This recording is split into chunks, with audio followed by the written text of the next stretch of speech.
There is a 12-mile area in Yellowstone that does not appear on any public map. Every ranger knows about it, but none of them mention the area we call Sector 7. Until now. Because after what happened last month, after learning that we lost 3 more people, I cannot remain silent about what comes next. Whatever happens, happens. Everyone has the right to know what is really going on in the area 5 kilometers north of Old Faithful, where we are not allowed to enter but still cannot prevent people from finding it. I am David Carson, and I have been a ranger in Yellowstone National Park for over 19 years. What I have seen and experienced during this time is beyond description. I have rescued tourists from hot springs, saved travelers from the wilderness, and witnessed every kind of courage and foolishness that the cruelty of the wild brings out in people. But none of this, including my training and experience, prepared me for Sector 7. Before I tell you what happened last month and what finally broke my silence, I want you to understand one thing very clearly. If you're watching this while planning a trip to Yellowstone, if you're an adventurer seeking the purest, most untouched wilderness, you should be cautious. What I'm about to say could save your life. Before continuing, if you subscribe and like the video, you will be contributing greatly to the continuation of new stories to come. Yellowstone is not just an ordinary park. It is also a supervolcano, a thin spot on the Earth's crust with rules that are out of the ordinary. It is 2 million acres of wilderness standing on top of a magma chamber that could end civilization if it ever erupts. Tourists come here for Old Faithful, bison, wolves, the unique beauty of the wild, and the grand prismatic spring, thinking they'll get great Instagram photos, which I think is complete nonsense. While visiting this place, one of the unique wild nature and wonderful landscapes that the Creator has given us, instead of enjoying the moment and having an unforgettable experience, they are constantly on their phones trying to take photos that will get the most likes. For example, they don't know that geothermal activity does things that cannot be explained by traditional geology or the areas we surround. I learned about the 7th District shortly after starting as a ranger in 2005.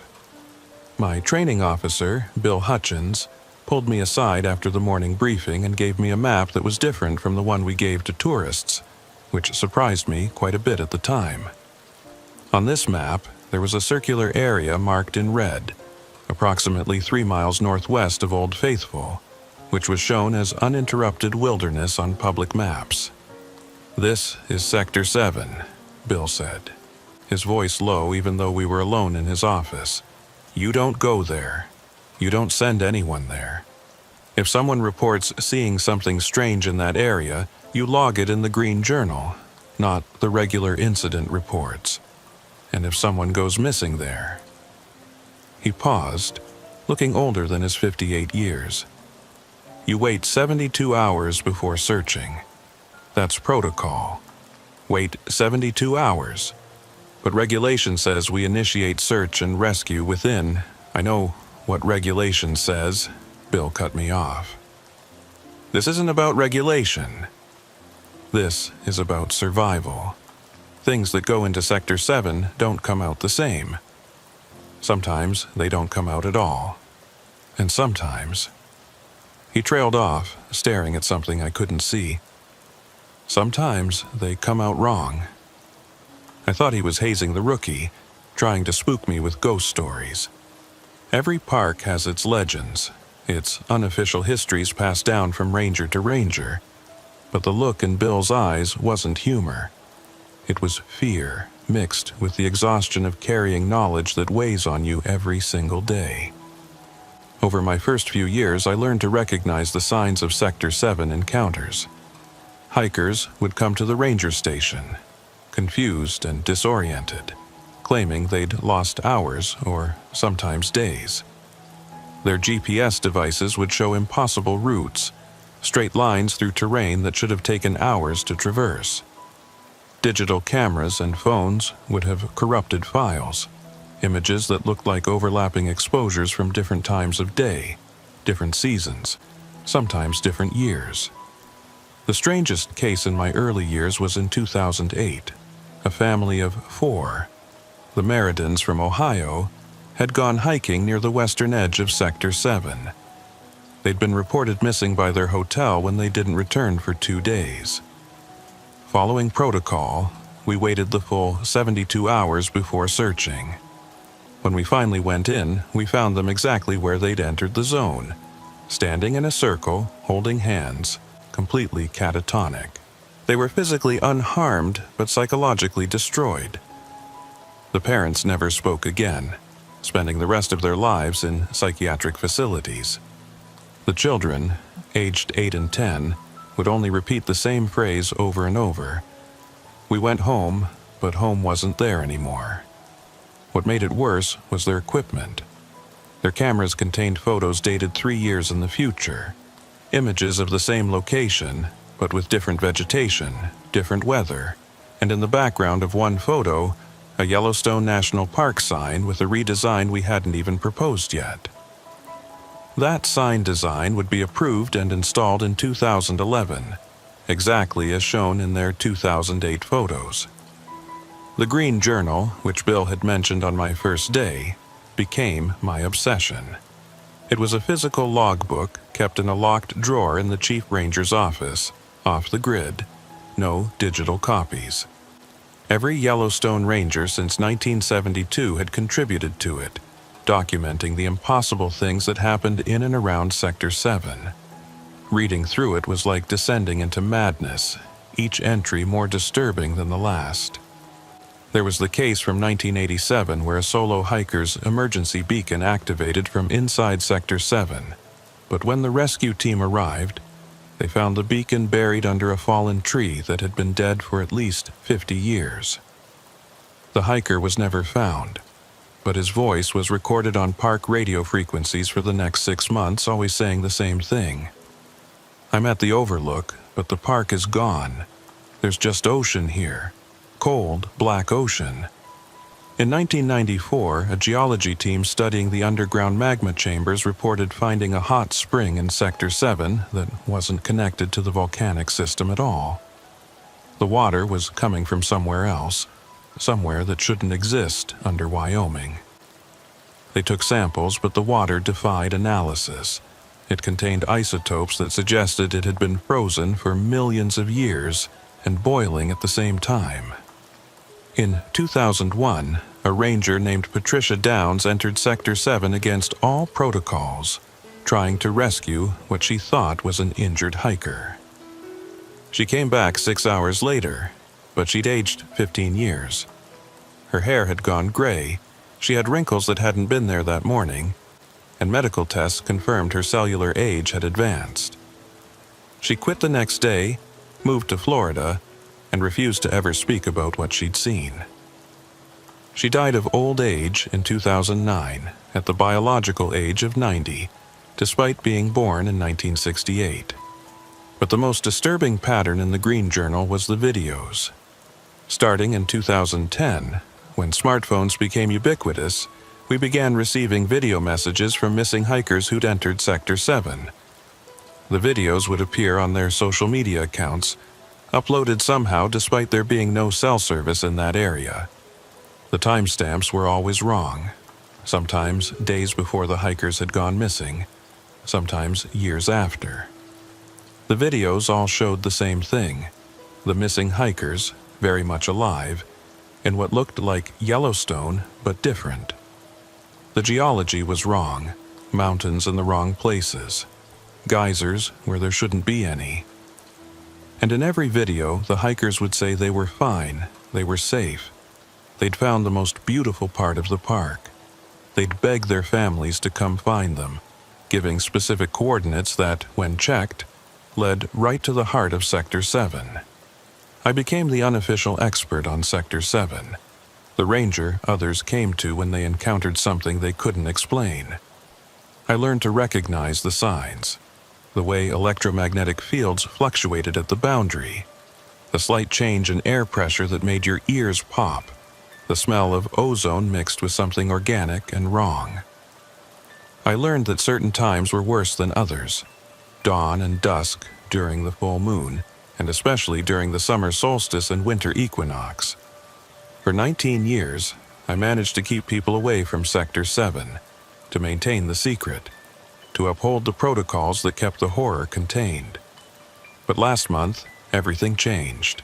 It started with a group of university students from Montana State, studying the park's thermal features for their graduate thesis.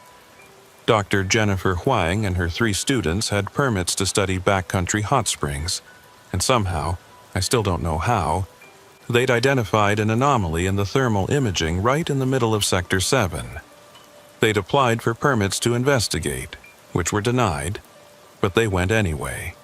Young, brilliant, and convinced they were on the verge of a major geological discovery. They entered Sector 7 on October 15th at 7:43 a.m. I know the exact time because that's when their GPS trackers, which all graduate students were required to wear for safety, suddenly showed them in 4 different locations simultaneously. One signal placed them in Sector 7. Another showed them 800 miles away in Nebraska. A third had them in the same location but 150 feet underground. The 4th signal was coming from the same coordinates but was somehow broadcasting from 3 days in the past. Following protocol, I waited 72 hours. It was the hardest wait of my career, knowing those young people were out there, possibly still alive, possibly needing help, while I sat in my station doing nothing. I spent those 3 days reviewing every entry in the Green Journal, looking for patterns, clues, anything that might help when we finally went in after them. On the morning of October 18th, I assembled a team. Not just any team. Rangers who'd had previous contact with Sector 7 anomalies and survived relatively intact. There was Maria Santos, who'd lost 6 hours in 2019 but came back with only minor memory gaps. Tom Whitehorse, whose grandfather had been a ranger and had passed down oral traditions about places in the park where the earth dreams wrong dreams. And surprisingly, Bill Hutchins, now 73 and officially retired, but who insisted on joining when he heard about the missing students. "I've been running from that place for 40 years, Bill said as we prepared our equipment. "Maybe it's time to stop running." We entered Sector 7 at dawn, following the last known coordinates of Dr. Huang's primary GPS signal. The moment we crossed the invisible boundary, I felt it. That familiar wrongness, like the world had shifted a degree to the left of normal. Our compasses spun wildly before settling on a north that couldn't possibly be correct. The temperature dropped 20 degrees in the span of 3 steps, and the silence. God, the silence was absolute. No birds, no insects, no wind, just our breathing and footsteps, sounding muffled and distant even to our own ears. We found the students' base camp after an hour of hiking. Everything was perfectly arranged. Tents set up, equipment laid out methodically, notebooks open on a folding table with fresh notes still drying. The thermal sensors they'd brought were still running, showing impossible readings, heat signatures moving underground in patterns that looked almost organic, almost intelligent. But the students were gone. Not missing, gone. Their clothes were laid out on the ground in perfect human shapes, as if they'd simply evaporated out of them. Their boots were still laced, standing upright. In Dr. Huang's jacket pocket, her phone was recording video, had been for the past 3 days, despite the battery only lasting 12 hours maximum. I picked up the phone, and what I saw in that recording changed everything. It showed the 4 students setting up camp, normal at first. Then, at 11:47 a.m. on October 15th, they all stopped moving simultaneously, turning to look at something off camera. Their expressions went from curiosity to wonder to something beyond terror.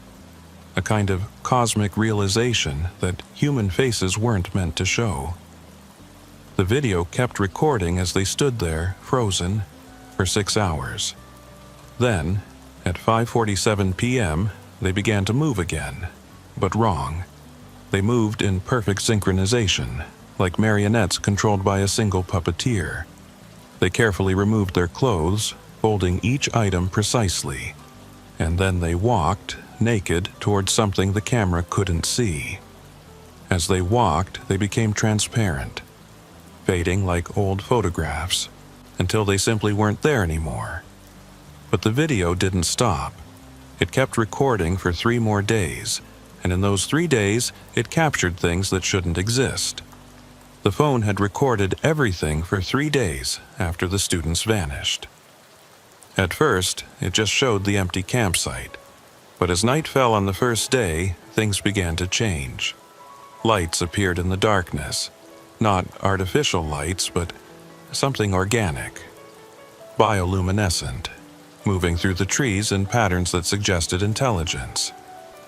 They pulsed in sequences that looked almost like Morse code, but when we tried to decode it later, it translated to coordinates that placed us in the middle of the Atlantic Ocean, 2,000 feet underwater. On the second day, the video showed people walking through the campsite. Not the students, but other people, dressed in clothing from different eras. A man in a 1920s park ranger uniform walked past, checking equipment that wasn't there. A Native American woman in traditional dress that predated European contact knelt by the hot spring the students had been studying, performing some kind of ritual. A group of what looked like modern hikers sat around a campfire that didn't exist in our reality, roasting marshmallows and laughing at jokes the camera couldn't hear. But it was the third day that made my blood freeze. The camera, still recording from Doctor. Huang's jacket pocket showed our arrival. It showed Maria, Tom, Bill, and me entering the campsite, finding the clothes, picking up the phone. But we weren't alone in the footage. Standing right behind us, perfectly mimicking our movements, were 4 other figures. Translucent, distorted, but unmistakably the missing students. They were trying to speak to us, their mouths moving frantically, but no sound came through. And behind them, barely visible in the frame, was something else. Something vast and dark that seemed to exist in more dimensions than the camera could capture. "Jesus Christ," Maria whispered, looking at the screen over my shoulder. "They're still here. They're right here with us." Tom had pulled out an EMF detector, and it was going haywire, showing electromagnetic signatures surrounding us, moving in patterns that matched the movements of the transparent figures in the video. We were standing in the same space as the students, separated by something thinner than paper but more absolute than death. Bill, who'd been examining the thermal equipment, called us over. "You need to see this," he said, his voice shaking for the first time since I'd known him. The thermal sensors weren't just detecting heat. They were detecting temporal variations, pockets where time was moving at different speeds. According to the readings, in some spots just feet from where we stood, only seconds had passed since October 15th. In others, years had gone by. The students hadn't just disappeared. They'd been scattered across time, existing in every moment simultaneously. "We need to leave," Bill said. "Now. Before—" He never finished the sentence. The ground beneath us began to vibrate. Not like an earthquake, but like a frequency. A sound too low to hear, but powerful enough to feel in our bones. The air started to shimmer, and through those shimmers, I could see other versions of Sector 7, some where the forest was denser, others where it was a barren wasteland, one where the entire area was underwater.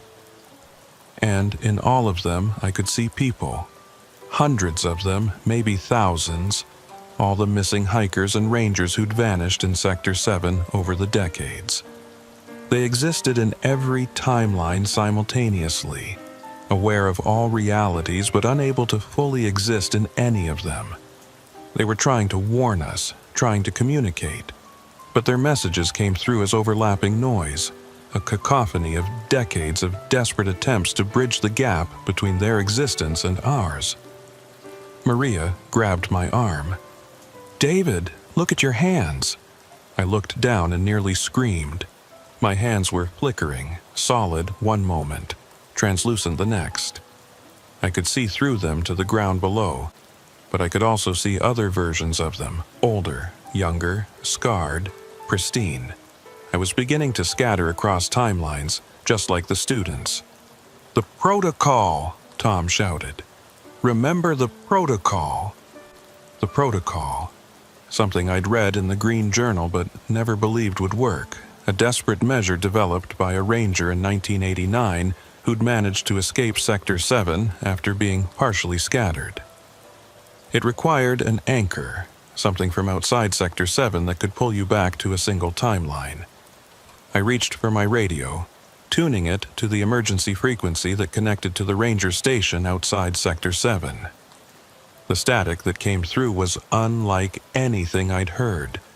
Voices from past and future overlapping, emergency calls from incidents that hadn't happened yet, responses to disasters from years ago. But underneath it all, I heard a familiar voice. "David? David, is that you?" It was Susan Martinez working dispatch at the main station. Her voice was the anchor I needed, a fixed point in normal time. "Susan, keep talking," I managed to say, watching my hand solidify slightly as I focused on her voice. "Just keep talking. About anything. About normal things." She must have heard the desperation in my voice because she started rambling about her day. The tourist who'd tried to pet a bison, the coffee maker breaking in the break room, her daughter's school play next week. Mundane, beautiful, normal things that existed in linear time, in the reality I was trying to hold on to. Using Susan's voice as an anchor, we began to move toward the boundary of Sector 7. Every step was agony, fighting against the pull of scattered time. Bill collapsed twice, aging and de-aging rapidly before Tom and I managed to pull him forward.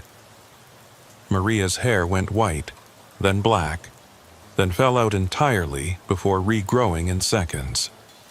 The forest around us kept shifting, sometimes dense and primordial, sometimes a charred wasteland, sometimes not there at all, replaced by geothermal features that shouldn't exist.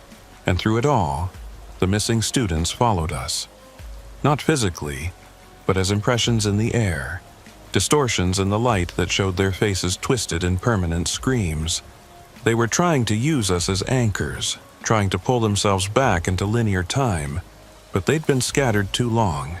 The best they could do was create videos, sending messages through quantum fluctuations that somehow uploaded to social media, cries for help from across fractured time. We made it to the boundary of Sector 7 just as the sun was setting, that liminal time when the barriers were weakest. As we crossed back into normal space-time, I felt something tear inside me, like part of my consciousness had been left behind, scattered across all those other timelines. I've never been whole since that day. Sometimes I catch glimpses of other times. I'll see a building that won't be constructed for 10 years, or remember conversations that haven't happened yet. But we survived. Physically, at least. The aftermath was chaos. The university wanted their students back. The families demanded answers. The Park Service wanted everything contained, classified, forgotten.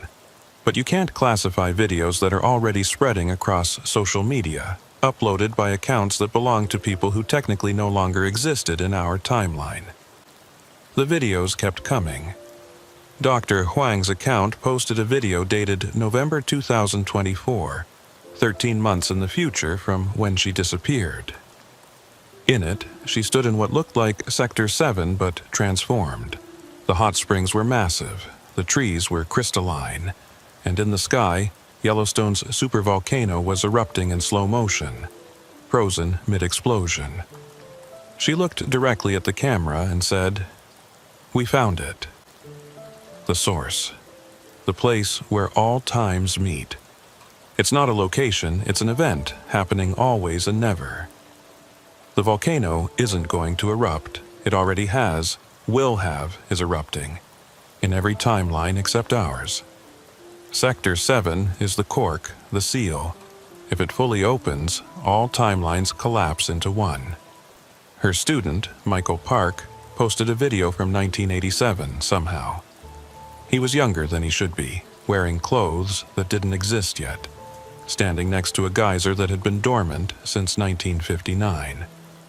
Time isn't linear here, he said to the camera. It's circular. Every moment exists simultaneously. We're not lost, we're everywhere. We're in every photo you've ever taken in Yellowstone, just outside the frame. We're in every timeline, trying to prevent them from converging. But we're failing. The boundaries are weakening. The Park Service tried damage control. They claimed the videos were elaborate hoaxes, deep fakes created by attention seekers. They increased security around Sector 7, installed motion sensors and cameras.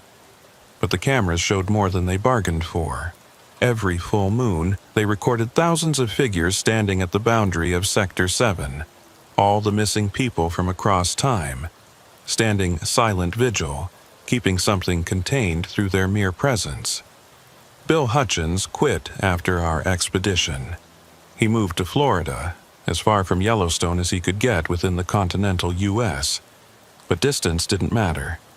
He called me last week, his voice shaking. "I can see it, David," he said. "Sector 7, it's here too. It's everywhere, just hidden. Every place where time wears thin. I walked past a drainage pond near my condo, and I saw them. The students still trying to get home. They exist in every reflection, every shadow, every moment between moments." Maria transferred to a desk job, but she couldn't escape either. She started experiencing temporal shifts, arriving at work before she'd left home, answering emails that wouldn't be sent for days. The Park Service quietly retired her on full disability, another casualty of Sector 7 that would never appear in official records. Tom Whitehorse went back to his reservation in Montana. His grandfather performed a ceremony, something ancient that predated European contact, trying to seal the fractures in Tom's timeline. It helped, somewhat. Tom can mostly stay in the present now, though he still sometimes speaks to people who died years ago or haven't been born yet. As for me, I stayed. Someone has to. Someone has to monitor Sector 7, keep people out, maintain the boundary between linear time and the chaos that exists in that 12-square-mile zone. I update the Green Journal daily, documenting the increasing incidents, the strengthening signals from scattered time, because it's getting worse. Climate change is affecting the park in unexpected ways. The increased geothermal activity is weakening the barriers between timelines. The underground magma chambers that feed Yellowstone's features also feed Sector 7, but not with heat. They feed it with possibility, with quantum uncertainty. With the raw stuff of reality before it crystallizes into a single timeline. Last month's incident with the students wasn't unique. It was part of an acceleration. In the past year alone, we've had 17 confirmed scatterings, people dispersed across time within Sector 7. Some managed to send messages back, videos, photos, sometimes physical objects that appear in locations they shouldn't be. A smartphone from 2023 was found in a tree that was cored by researchers, embedded in rings that dated to 1847. A handwritten note from a missing hiker appeared in a library book that had been checked out before they were born. The other rangers have started calling me the Keeper of Seven, the one who knows the most about that forbidden zone. They come to me with their strange experiences, their impossible sightings, their temporal inconsistencies. I document everything, building a database of the impossible, trying to find patterns in chaos. I've identified several constants. First, Electronic devices act as conduits between timelines. The more advanced the technology, the easier it is for the scattered to send messages through. Second, certain people are more susceptible to scattering, those with specific genetic markers, though we haven't identified what makes them vulnerable. Third, and most disturbing, the zone is expanding. Slowly, maybe an inch a year, but measurably. At this rate, Old Faithful will be within Sector 7's influence by 2150. The Park Service knows, the government knows. There are contingency plans, evacuation protocols for when, not if, Sector 7 experiences what they call a temporal cascade event. They've run simulations of what would happen if all timelines suddenly collapsed into one. The results are classified beyond my clearance level, but I've seen enough to know it would make the supervolcano eruption look like a minor inconvenience. 3 weeks after the incident with Dr. Huang and her students, I received a package with no return address. Inside was a thumb drive and a note in handwriting I recognized but couldn't place. You're not alone. Sector 7 is not unique. Check the files, a friend from Station 0. Station 0. I'd seen that reference once in the Green Journal, a single entry from 1981 that mentioned coordinating with Station 0 protocols, but gave no details. The thumb drive contained something that changed everything I thought I knew about Sector 7 and my role in containing it. There were files from 12 other national parks. Denali had their boundary zones. The Grand Canyon had echo sites. Everglades had transition wells. Each park had areas where reality wore thin, where time became non-linear, where people vanished into scattered existence. And they all had rangers like me, keepers who monitored these zones, documented the impossible, and tried to prevent the worst from happening. The files included contact protocols, encrypted communication channels, and most importantly, a date, November 11th, 2023. A gathering at a location marked only by coordinates that placed it in the middle of nowhere, Montana. The note at the bottom was simple: Annual Summit. Your attendance is required. I requested leave, telling my supervisor I needed to deal with a family emergency. He didn't question it. After 19 years, I'd earned that trust. I drove through the night, following GPS coordinates that led me deeper into wilderness, onto roads that weren't on any map, until I reached what looked like an abandoned ranger station from the 1950s. But it wasn't abandoned. Inside were 23 other rangers from parks across North America. I recognized some faces from photos in the files: Sarah Chen from Denali, Marcus Williams from the Grand Canyon, Elena Rodriguez from Everglades.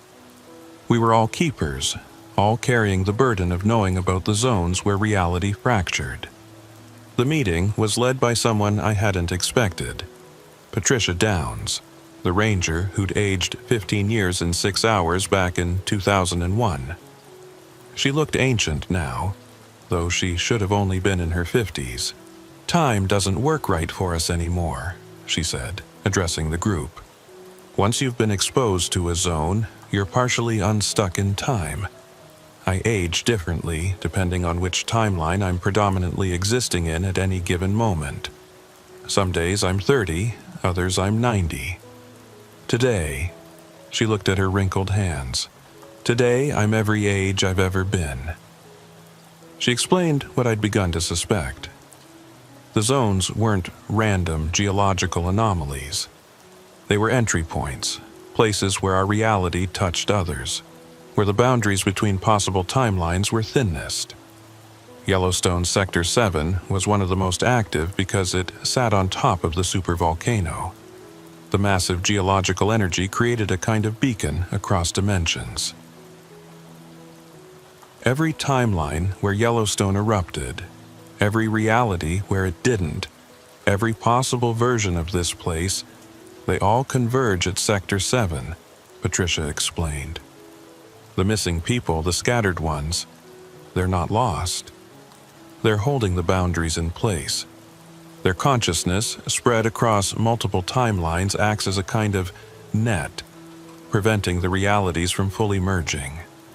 Marcus from the Grand Canyon raised his hand. So, we're essentially feeding people to these zones to prevent... What exactly? To prevent all timelines from collapsing into one, Patricia said. Imagine every possible version of history happening simultaneously. Every war that was won and lost. Every person who lived and died. Every natural disaster that did and didn't occur. All existing in the same space at the same time. Reality couldn't handle the paradoxes. It would simply cease. The room was silent as we absorbed this. Then Elena spoke up.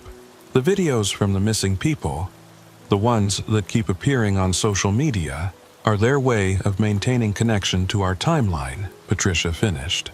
As long as they can communicate with our reality, they can help anchor it. The moment those messages stop, she trailed off, but we all understood.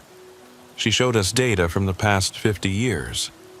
The zones were becoming more active, more people were being scattered, and the boundaries were weakening. Climate change was part of it. The physical changes to the Earth were affecting the quantum stability of these locations. But there was something else, something that had accelerated in the past decade. Technology, Patricia said. Smartphones, GPS, digital cameras, they're all quantum devices at their core, manipulating electrons and photons.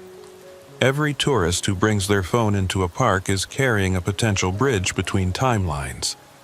The more connected our world becomes, the thinner the boundaries get. She pulled up a map showing all known zones across the world. There were hundreds of them, each monitored by someone like us. Each a potential breach point where reality could unravel. Yellowstone's Sector 7 was marked with a pulsing red dot. Yours is going critical, she told me directly. The incident with the students was just the beginning. Our models show a major event within the next year, something that will make containment impossible. What kind of event? I asked, though I wasn't sure I wanted to know. She hesitated, then pulled up another file. It was a video, but not from our timeline. It showed Yellowstone, but different. Old Faithful was erupting continuously, the sky was the wrong color, and in the background, multiple suns hung in the sky. This is from Timeline 47B, she said. One where Sector 7 fully opened in 1989. The ranger there, another version of you actually, managed to send this through before their reality collapsed entirely. Every person in that timeline exists in a state of temporal flux, experiencing every moment of their lives simultaneously. They're conscious, aware, but unable to act, unable to change anything. Trapped in an eternal present that contains all presence. The video showed people, tourists, rangers, locals, standing frozen but somehow also moving, their images blurred like long exposure photographs. Their faces showed expressions of horror, joy, birth, death all at once. It was the most disturbing thing I'd ever seen, and I'd seen a lot in Sector 7. This is what we're preventing, Patricia said. Every person who gets scattered in the zones, every one we lose, their sacrifice to keep this from happening to everyone. Sarah Chen from Denali spoke up. There has to be another way. We can't just keep feeding people to these things. We're working on alternatives, Patricia said. There's research into technological solutions, ways to artificially strengthen the boundaries. But until then, we maintain the protocols. We keep people out when we can. We document everything. And when someone does get scattered, she paused, looking directly at me. We make sure their sacrifice isn't wasted. The summit continued for 3 days. We shared techniques for identifying zone boundaries, compared notes on temporal anomalies, and developed new protocols for the increasing incidents. I learned that my experience in Sector 7 was actually mild compared to some.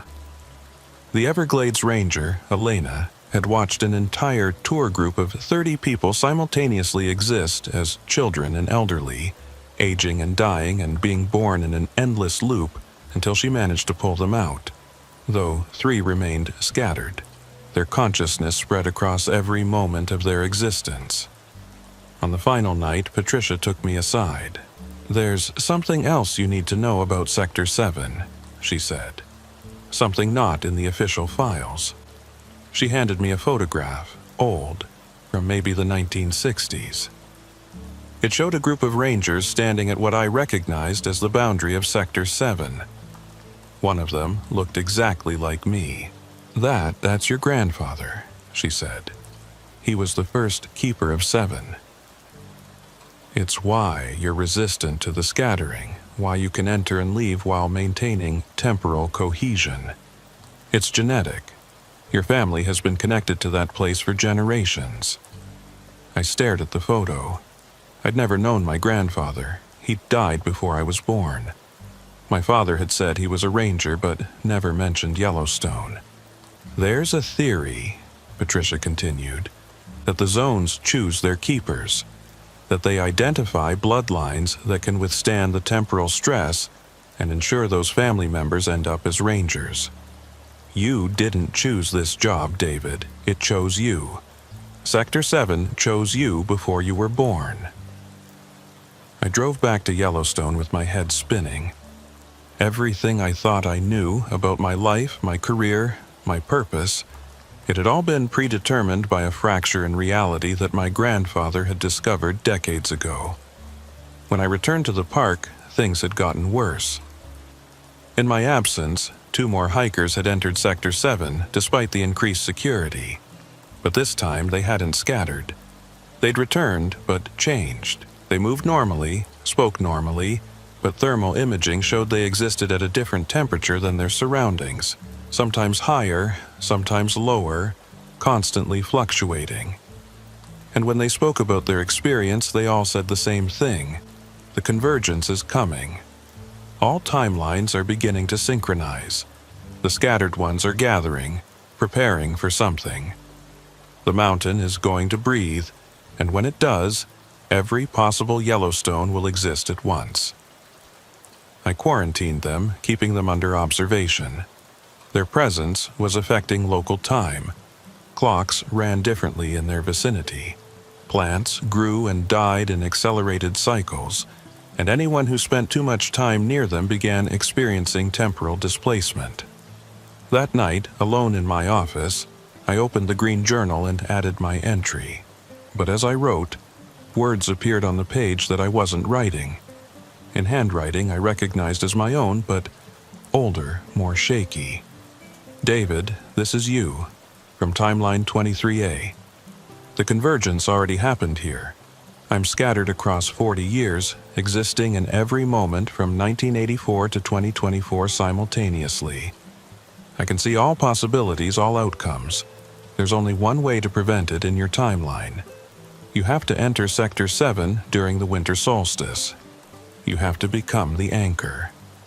You have to scatter yourself to save everyone else. The bloodline demands it. Grandfather did it in his timeline. Father did it in his. Now, it's your turn." December 21st, 2023. Dawn, the exact center of Sector 7. Bring the green journal. Bring everything. Become everything. The words faded as quickly as they'd appeared, but I'd read them. I'd photographed them. They were real, or as real as anything was anymore. I had 6 weeks to prepare. 6 weeks to decide if I would sacrifice my linear existence to prevent a temporal cascade that would unravel reality itself. 6 weeks to say goodbye to a normal life I'd never really had anyway. December 21st, 2023. Winter solstice. 5:47 a.m. I stood at the boundary of Sector 7, the green journal tucked under my arm, wearing every piece of monitoring equipment I could carry. The temperature was -15, but the cold felt distant, unimportant compared to what I was about to do. In my pocket was a letter to whoever would find it, explaining everything, though I doubted anyone would truly understand. The 6 weeks since receiving the message from my other timeline self had been a blur of preparation and goodbye. I'd trained my replacement, a young ranger named Jessica Winters, who had the same unconscious awareness of temporal anomalies that marked potential keepers. I'd digitized every entry in the Green Journal, uploading it to secure servers and sending copies to every keeper I'd met at the summit. If I failed, if I scattered without anchoring the timelines, at least the knowledge would survive. I'd also done something the protocols forbade. I'd told someone the truth. My sister, living in Seattle, thinking her park ranger brother had a nice, safe job watching tourists and wildlife. I'd told her everything, showed her the videos from scattered time, the photos that couldn't exist. She'd cried, begged me not to go through with it, but she understood. Someone outside the system needed to know, needed to remember me as I was before I became what Sector 7 needed me to be. The morning of the solstice was eerily calm. No wind, no wildlife. Even the geothermal features seemed subdued. As I crossed into Sector 7, my equipment immediately went haywire. But this time, instead of chaotic readings, everything showed the same thing. Massive temporal convergence, all timelines beginning to synchronize at a single point, the exact center of Sector 7. The hike that should have taken 2 hours took both forever and no time at all. With each step, I existed more in multiple moments. I was 8 years old, visiting Yellowstone for the first time with my parents. I was 30, getting my job as a ranger. I was 70, an age I hadn't reached yet, looking back on a life that had and hadn't happened. All these moments layered on top of each other, translucent, real, equally present. The forest around me flickered through seasons, through decades, through possibilities. I walked through snow and summer grass simultaneously, past trees that were saplings and ancient giants and burned stumps all at once.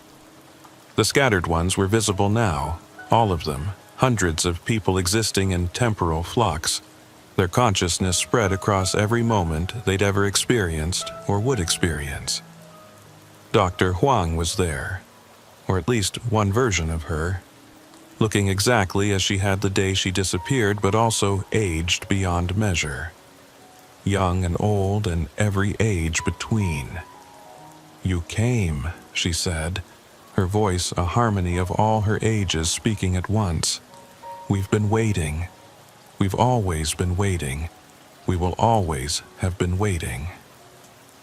"Tell me what I need to do," I said, surprised that my voice still sounded singular, still anchored in one timeline.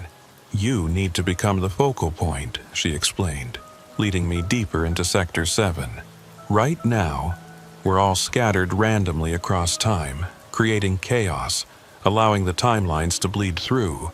But if one person, someone with the right genetic markers, the right resistance, scatters themselves deliberately at the convergence point, they can create order.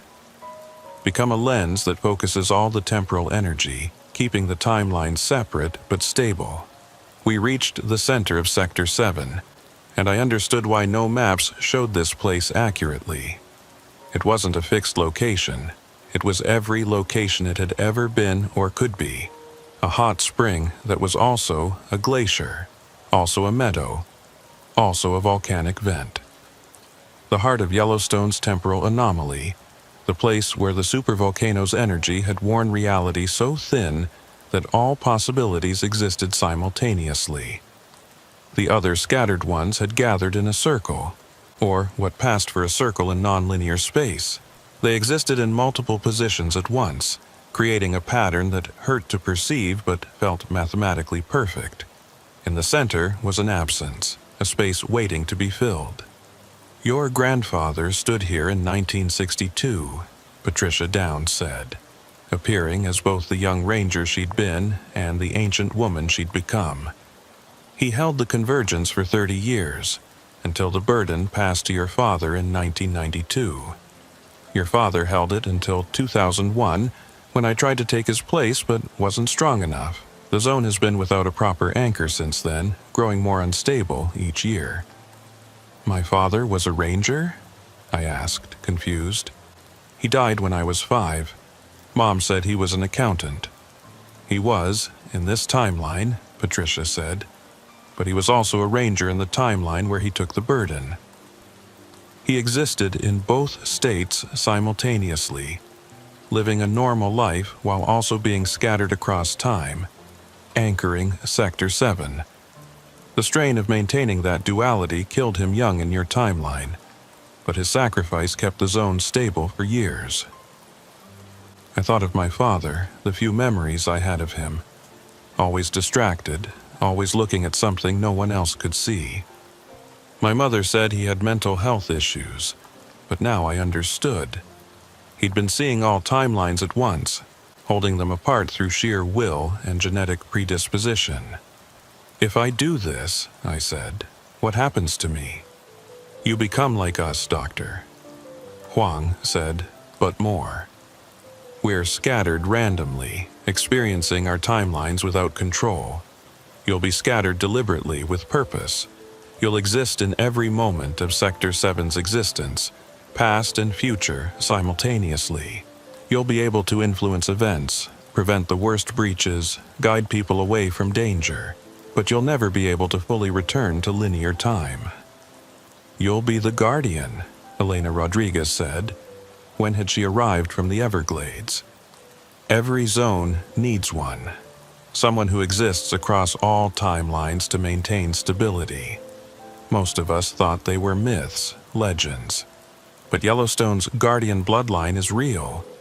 I looked around at the scattered ones, these people who had been lost to time, but had found purpose in their loss. They were holding reality together through their mere existence. Their consciousness spread across timelines like a net, keeping the possibilities from collapsing into chaos. "The convergence is accelerating," someone said. I couldn't tell who anymore as all their voices were beginning to harmonize.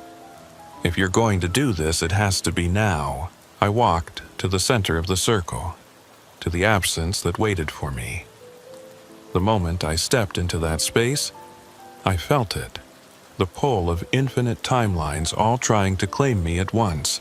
My body wanted to scatter in every direction, every possibility, every moment that had ever existed in Sector 7. But I had the Green Journal, the record of every anomaly, every incident, every moment of temporal instability in Yellowstone's history. I opened it, and instead of pages, I saw the actual events, every entry playing out before me simultaneously. I saw my grandfather's first encounter with Sector 7, my father's sacrifice, Patricia's failed attempt, the hundreds of people who had been lost and found and lost again. And I saw the future, all possible futures. Timelines where Yellowstone erupted tomorrow, timelines where it never erupted, timelines where humanity never existed, timelines where we'd evolved beyond physical form. They all converged here at this point, in this moment that existed outside of moments. I let myself scatter. It wasn't painful exactly, it was overwhelming. Imagine experiencing every second of your life simultaneously, every breath, every heartbeat, every thought occurring at once. Then expand that to include every second you might have lived, every choice you didn't make, every path you didn't take. Then expand it further to include every moment of everyone who had ever entered Sector 7, their experiences becoming part of your consciousness. I was David Carson, Park Ranger, age 42. I was also David Carson, the child who had never been born because his parents never met. I was David Carson, the accountant, following in his father's false footsteps. I was David Carson, the Scattered Guardian, existing across all timelines to keep them from collapsing. The other scattered ones helped, their consciousness guiding mine, teaching me how to exist in multiple states without losing cohesion. Dr. Huang showed me how to use academic focus to catalog the timelines. Her students demonstrated how to maintain identity across temporal flux. Patricia taught me the techniques she'd learned in her brief time as guardian, and gradually I found my center. Not a physical center, but a conceptual one. The purpose that kept me coherent across all timelines. I was the keeper of 7, the guardian of the convergence point, the one who ensured that all possible Yellowstones could exist without destroying each other. The moment I achieved that stability, the chaos stopped. The equipment the Rangers were monitoring outside Sector 7 suddenly showed normal readings. The temporal fluctuations ceased. The scattered ones were still scattered, but organized now, each existing in their assigned timelines rather than randomly flickering between possibilities. But I could still communicate. Through electronics, through quantum fluctuations, through the videos that appeared on social media from accounts that shouldn't exist. I posted my first message 3 days after the convergence, though from my perspective it was simultaneously 3 seconds and 3 centuries. This is David Carson, former ranger at Yellowstone National Park. I exist now in all times within Sector 7, maintaining the boundary between what is and what could be. The zone is stable. The convergence has been prevented. But the price of that stability is eternal vigilance. I will be here always, have always been here, will always have been here. If you enter Sector 7, you might see me. Every version of me, from every timeline. Don't be afraid. I'm here to help, to guide you back to linear time. But please, respect the boundaries. Some places aren't meant for normal human consciousness. Some sacrifices shouldn't be necessary. Stay on the marked trails. Stay in your timeline. Let me carry this burden so you don't have to. That was 6 months ago, or yesterday, or 100 years from now. Time doesn't mean the same thing to me anymore. I exist in every moment of Sector 7 simultaneously, watching, guarding, preventing the worst possibilities from manifesting. Sometimes I can manifest physically enough to warn hikers away from dangerous temporal rifts. I appear as different ages depending on which timeline I'm primarily focused on at that moment. The other rangers have learned to recognize me. Sometimes I'm the old man who warns them about unstable areas. Sometimes the child who points them back to safe trails. Sometimes exactly as I was the day I scattered. Jessica Winters, my replacement, maintains the Green Journal now. She documents my appearances, the messages I send through fractured time, the warnings I whisper through electronic interference.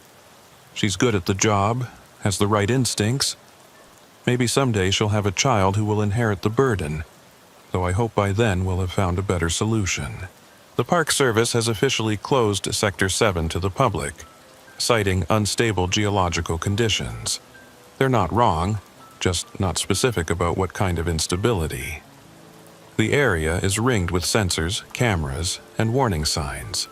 But people still find their way in.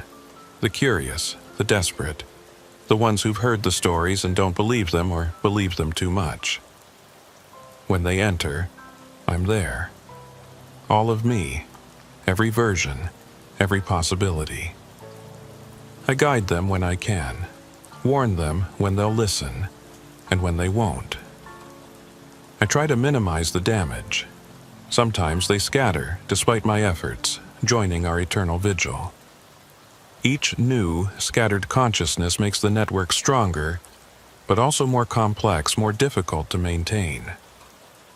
Dr. Huang and her students still send their videos, their messages from across time.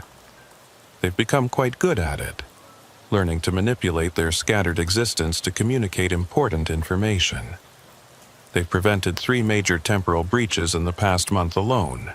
identifying weak points in the timeline and reinforcing them with their consciousness. The other parks check in regularly through the quantum communication network we've established. The Denali situation has stabilized since they found their own guardian bloodline. The Grand Canyon's echo sites are quieter now, though still dangerous. The Everglades transition wells remain active but manageable. But Yellowstone is special. The supervolcano makes it a nexus, a point where more timelines converge than anywhere else on Earth. That's why it needs a permanent guardian, why my family line has been bound to this place for generations. We're not just rangers, we're antibodies in the system of reality, keeping the infection of temporal chaos from spreading. Sometimes, in the versions of me that exist in peaceful timelines, I wonder if it was worth it. Giving up linear existence, normal life, the possibility of a future that moves in only one direction. But then I see the alternatives, the timelines where I didn't scatter, where Sector 7 collapsed, where all possibilities converged into chaos. Billions of people experiencing every moment of their lives simultaneously, conscious but unable to act, trapped in an eternal present containing all presence. And I know I made the right choice. This is my confession, my explanation, my warning. Sector 7 is real. The forbidden zones in our national parks are real. The scattered ones are real. And they're holding reality together through their sacrifice, their consciousness spread across time like a net, keeping the possible from collapsing into the actual. If you visit Yellowstone, stay on the marked trails. Don't investigate the areas that aren't on maps. Don't follow the voices that call from places that shouldn't exist. And if you see someone who looks like me but wrong, too young, too old, translucent, multiplied, know that I'm there to help. I'm keeping the timelines apart, maintaining the boundaries, ensuring that your reality remains singular and linear. Because that's what guardians do. We exist in the spaces between possibilities, in the moments between moments, holding the line against chaos. We sacrifice our singular existence so billions can maintain theirs. My name was David Carson. I was a ranger at Yellowstone National Park for 19 years. Now I'm something else, a consciousness scattered across time, a guardian of the convergence point, a keeper of impossible boundaries. And I'll be here forever, in every moment, keeping Sector 7 contained. Keep to the marked trails, trust the maps, and remember, some places aren't forbidden to punish you. They're forbidden to protect you. Welcome to Yellowstone. Enjoy your linear stay.